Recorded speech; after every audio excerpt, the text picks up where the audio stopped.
Quant à cette question du changement ou de la modification de la Constitution, beaucoup de choses ont été dites, aussi bien par le pouvoir que certains partis d'opposition, mais il convient quand même de dire que le Congo est parmi les pays africains fraîchement indépendants à avoir une université. Et nombreux d'ailleurs, même pendant la colonisation, nombreux sont des Africains de l'Afrique équatoriale française qui sont venus étudier à Brazzaville. Et aujourd'hui, ce débat autour du changement de la Constitution, révision de la Constitution, modification de la Constitution se passe comme si au Congo, il n'y avait que des hommes politiques qui comptaient. Mais le débat n'est pas un débat réservé aux hommes politiques.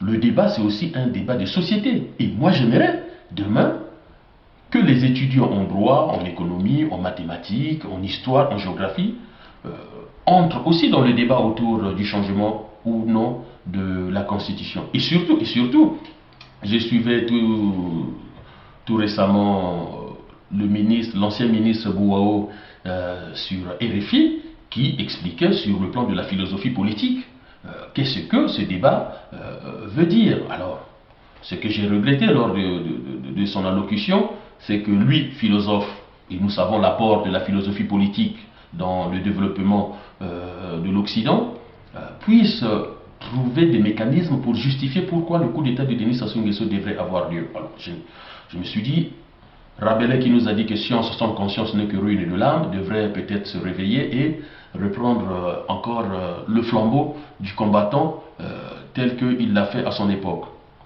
Ce que nous pouvons dire de ces débats autour de la Constitution, c'est que nous avons au Congo des juristes. Nous avons au Congo des spécialistes en droit constitutionnel. Et moi, j'aimerais quand même qu'on m'explique sur le plan du droit constitutionnel est-ce qu'aujourd'hui, il est nécessaire de changer la Constitution. Alors, j'ai fait ma petite recherche. Je suis allé regarder un peu du côté de l'Occident. Je me rends compte que la Constitution française, notamment de la Ve République, elle est différente de la Constitution anglaise, qui elle-même est différente de la Constitution allemande, suisse, et j'en passe. Les Américains aussi ont leur Constitution, et tout comme les Japonais et les Chinois. Et pourtant, le point commun de tous ces pays, c'est que ce sont tous des pays plus avancés que le Congo sur le plan économique, politique, scientifique, tout ce que vous voulez. Alors, je me suis dit, comment des pays qui sont assez avancés ont tous des constitutions différentes? Question, est-ce que c'est la constitution qui développe un pays ou la volonté des hommes, les hommes politiques, les intellectuels et toute la population?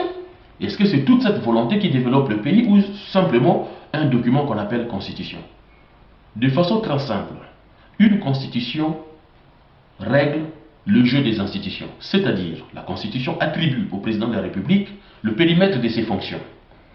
La Constitution attribue au gouvernement le périmètre de ses fonctions, tout comme la Constitution définit de façon générale les droits des citoyens. Mais après la Constitution, il y a toute une série de mesures, des lois, des règles, des principes, des normes, des valeurs qui font vivre la République. Le Congo, ce n'est pas une question de constitution, puisque pour que le Congo puisse se développer, il faut de l'argent. Eh bien, le Congo vend du pétrole, vend du bois, qui nous rapporte beaucoup d'argent. La question fondamentale, c'est déjà de dire, très concrètement, en quoi cette constitution empêche le développement du Congo. Quand le président de la République fait le choix d'investir dans un aéroport à Olombo qui ne nous rapporte rien en termes de retour d'investissement, que d'utiliser cet argent pour investir à Pointe-Noire ou à Brazzaville, qui sont des zones à forte potentialité économique, c'est-à-dire il y aurait forcément retour sur investissement et faire des ponctions pour finalement investir à Olombo à hauteur de ce que Olombo peut recevoir comme investissement. Ce n'est pas la Constitution qui le pousse à le faire. Tout récemment sur la chaîne RFI, le président de la République expliquait qu'il va y avoir un investissement de 400 milliards de francs CFA pour construire port et aéroport à Ouesso, alors que dans les zones à forte potentialité économique, une fois de plus, aucun investissement n'est réalisé. Il faut savoir une chose, dans tous les pays du monde, Mais je dis bien, dans tous les pays du monde, on n'investit pas selon ses origines. Mao Tse-tung, qui amorce le développement de la Chine, il n'est ni de Pékin, ni de Shanghai. Le président chinois actuel, qui va signer des traités, des accords pour que Shanghai, Pékin et autres villes puissent bénéficier des investissements publics étrangers, il n'est pas originaire de ces pays-là.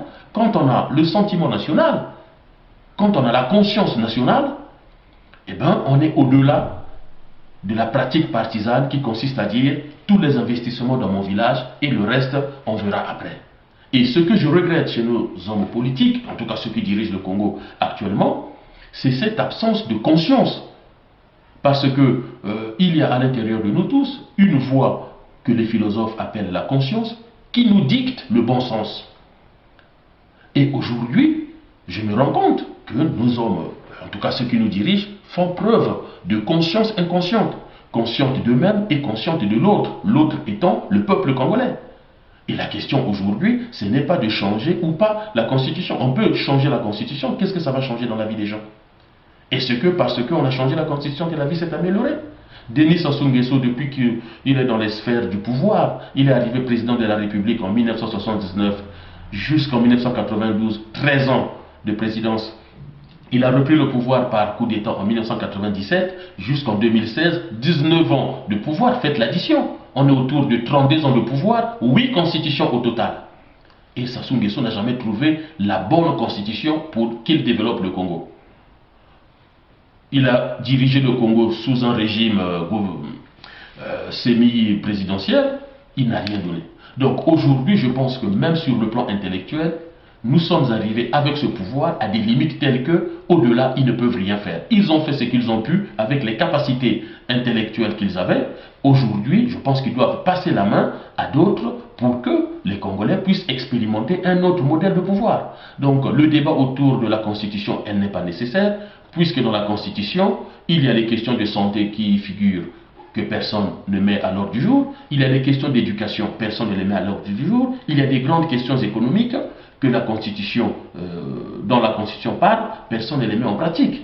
Donc les seules questions qui intéressent le pouvoir, c'est de changer la Constitution pour que Denis Sassou Nguesso se maintienne au pouvoir ou pour qu'il trouve les moyens de passer le relais peut-être à un de ses enfants. Mais ça, sur le plan démocratique, ce n'est pas possible.